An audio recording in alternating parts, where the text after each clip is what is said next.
Hi friends, today I'll be dealing with the most interesting topic, that is food, and this video is all about the Stomal dietary principles. We all love to eat good food, and eating well is a very big part of living a good life. Today's video is all about the dietary changes necessary in all the ostomates. Now every single ostomate are confused with what to eat and what not to eat. So we are going to check some of the dietary principles related to ileostomate and colostomate.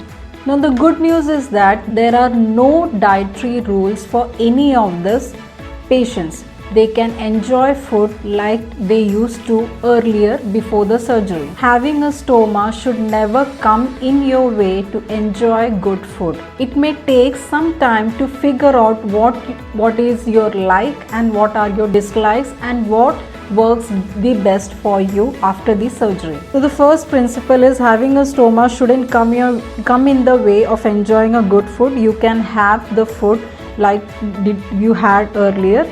Enjoy the food, whatever you have, enjoy it and eat regularly in small quantities. A part of your colon has been removed, so you need to have the food in very small quantities, not the entire lot at one go.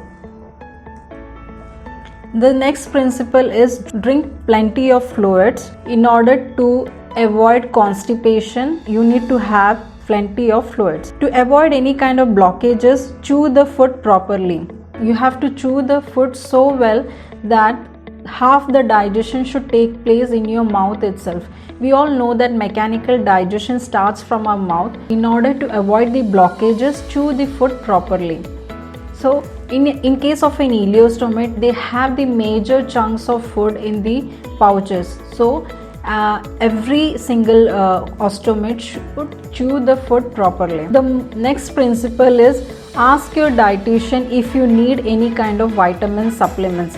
In case of an ileostomate, we all know that ileum, due to the ileostomy, is done in the ileum. Ileum is where vitamin B12 is being stored. So due to the ileostomy, there is a deficiency of vitamin B12, cyanocobalamin. So in order to avoid the deficiency in your body, you need to have certain vitamin supplements. So you need to consult your dietitian for over-the-counter vitamin supplements. So the most two important principles are have meal by at least 7 p.m.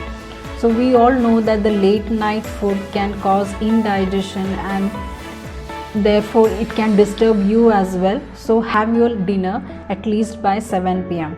The next is avoid the fizzy drinks or carbonated drinks before the bedtime. It can disrupt in the process of digestion. So avoid the fizzy drinks. The last is note to every single ostomate, just because your best friend who is a stoma patient or any other stoma, you come across any other stoma patient who have certain foods, it doesn't mean that it will suit you as well. So no two people can react the same way to the same foods.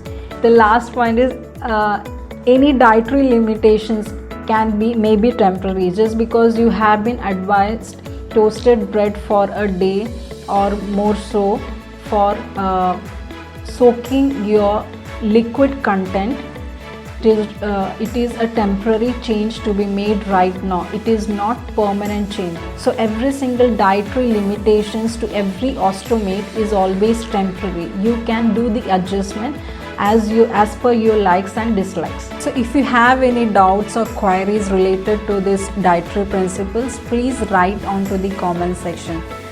Please do like, share and subscribe to my channel. Stay blessed. Thank you.